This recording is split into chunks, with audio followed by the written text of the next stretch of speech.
जालंधर कौन था? एक बार जब देवराज इंद्र और देवगुरु बृहस्पति भगवान शिव से मिलने कैलाश पर्वत की ओर जा रहे थे तो मार्ग में उन्हें एक बूढ़े जोगी ने रोक लिया। वह कोई आम जोगी नहीं था, बल्कि जोगी की भेष में स्वयं भगवान शिव थे। शिव जी ने यह भेष इंद्र और बृहस्पति की परीक्षा लेने के लिए धारण किया था। देवगुरु बृहस्पति को तो इस बात का आभास हो गया था कि यह कोई आम जोगी नहीं है, अतः वे चुप रहे। लेकिन देवराज इंद्र इस बात से अनजान थे।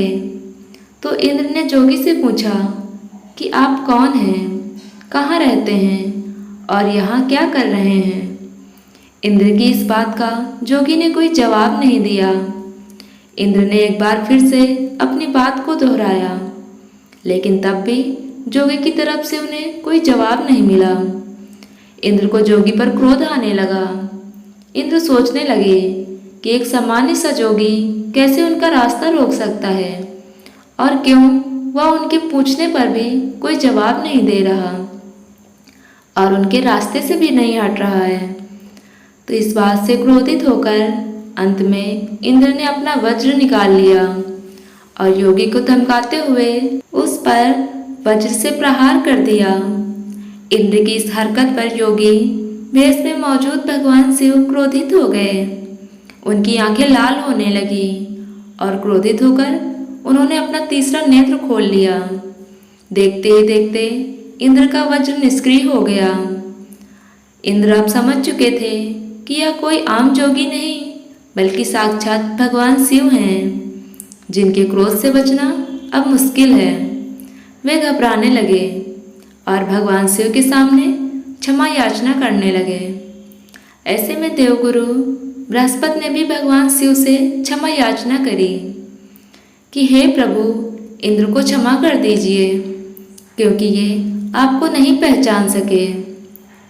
शिव ने देवगुरु बृहस्पति की क्षमा याचना मान ली और अपने तीसरे नेत्र से उठी क्रोधाग्नि, जिससे वे इंद्र को भस्म करना चाहते थे, उस अग्नि को समुद्र में डाल दिया।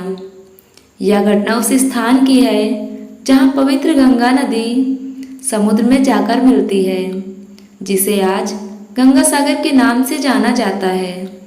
समुद्र में गिरी क्रोधाग्नि ने एक बालक का रूप ले लिया और वह बालक दहाड़े मारते हुए चीख चीख कर रोने लगा, जिसकी आवाज़ ब्रह्मांड में चारों ओर सुनाई देने लगी।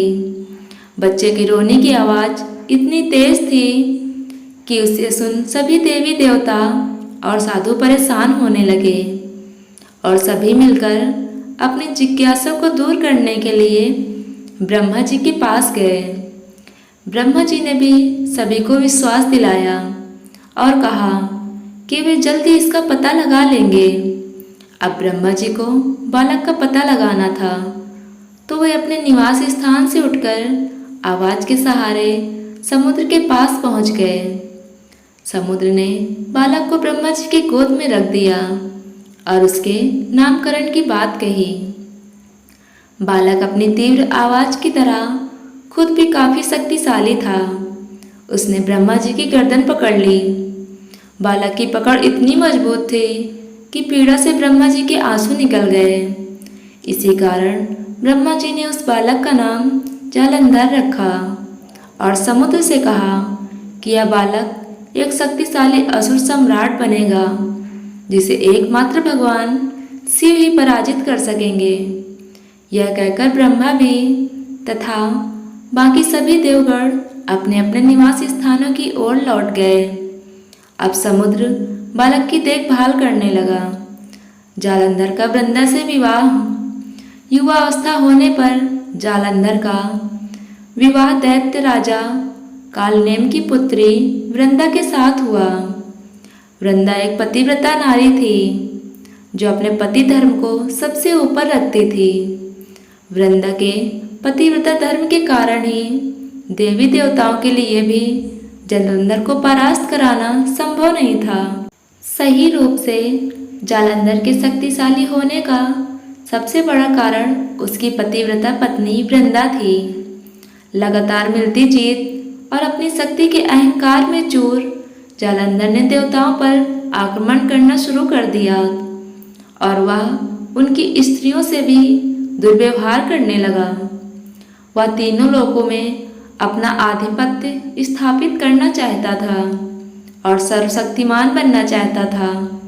उसने सबसे पहले इंद्र को परास्त किया, जिसके बाद वह बैकुंठ पर आक्रमण करके लक्ष्मी जी को प्राप्त करना चाहता था। लेकिन लक्ष्मी जी ने उसे समझाया और कहा, हम दोनों ही समुद्र से उत्पन्न हुए हैं, अतः रिश्ते में हम दोनों भाई बहन हैं। जिसके बाद वह लक्ष्मी जी को अपनी बहन मानकर वहां से चला गया। बैकुंठ से वापस लौटने के बाद जालंधर एक दिन अपनी सभा में बैठा था और तभी वहां नारद जी आ गए।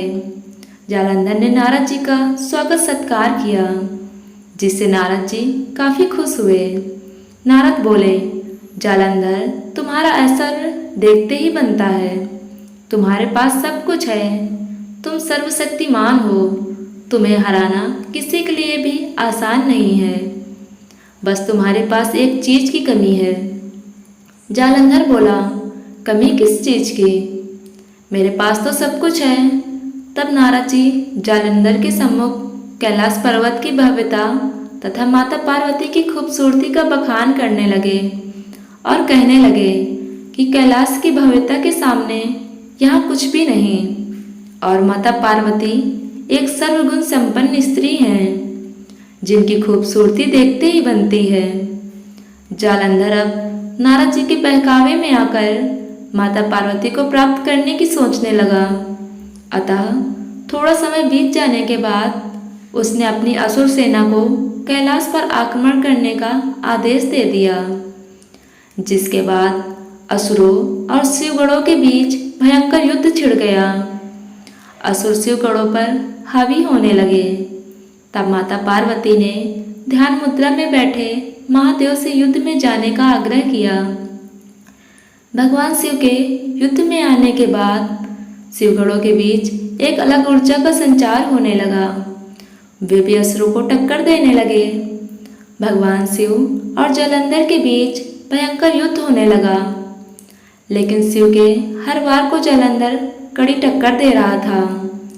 दूसरी ओर विष्णु जी जानते थे कि जालंधर को हराना इतना आसान नहीं है, क्योंकि जालंधर की शक्ति का मुख्य कारण उसकी पतिव्रता पत्नी वृंदा है। अतः विष्णु जी ने अपनी माया के बल पर जालंधर का भेष धारण किया और वृंदा के पास चले गए। वृंदा को लगा कि उसके पति जालंधर युद्ध से लौटकर आ गए हैं। अतः वृंदा भगवान विष्णु को अपना पति मानकर उनके साथ पत्नी जैसा व्यवहार करने लगी और इस तरह से वृंदा का पतिव्रता धर्म टूट गया। यहाँ वृंदा का पतिव्रता धर्म टूटा और वहाँ युद्ध में भगवान शिव ने अपने त्रिशूल से जालंधर का वध कर दिया। कुछ समय साथ रहने के बाद एक दिन वृंदा को आभास हो गया कि वह जिसे अपना पति मान रही हैं वो भगवान विष्णु हैं। तब वृंदा ने भगवान विष्णु को पत्थर बन जाने का श्राप दिया और खुद आत्मदाह कर लिया। आपको वीडियो पसंद आई हो तो वीडियो को लाइक करें और चैनल को सब्सक्राइब करें। धन्यवाद।